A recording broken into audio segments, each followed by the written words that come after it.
Hello, this is Pastor Dan. I hope you're doing well. It's another edition of my daily Bible reading where I do a brief meditation on a passage from the daily office book where there's 4 readings, one from the Old Testament, one from the epistles, one from the Gospels, and one from the Psalms. Today's passage is from Paul in 2 Corinthians, and it's really a concise, small part of the passage, but he is describing a problem that he had with one individual in that church in Corinth. And the church in Corinth responded by distancing themselves, by casting him out of the community. Well, Paul talks about how he is made it right with that person, that person has done what it takes to seek forgiveness from Paul, whatever the issue may be. But the real issue is not so much what the problem of Paul and this guy has, but how the community has distanced themselves and kept this guy at an arm's length. And what Paul is trying to say is really important for us to hear, I think. He says, "So I beg you to reaffirm your love for him. For this is why I wrote, that I might test you and know whether you are obedient in everything.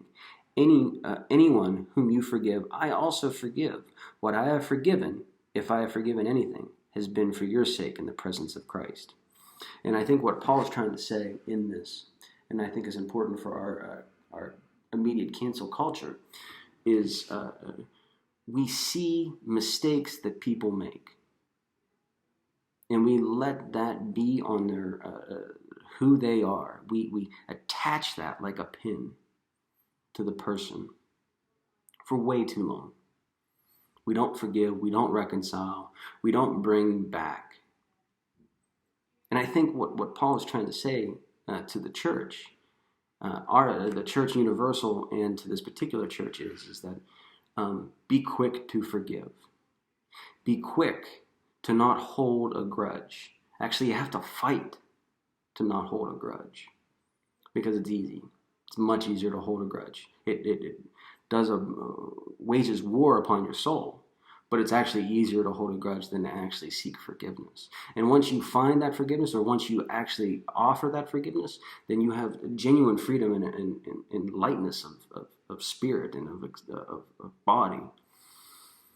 But I think what you're seeing here is much to what we see in our culture today, is a quick writing somebody off and never addressing them ever again.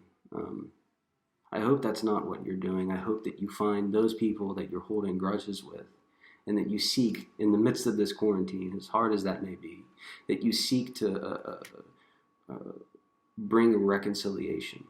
In this Holy Week, it needs to be reminded that the work that Jesus Christ did, he has a grudge against all of us, and he has not held it against us. He has forgiven us.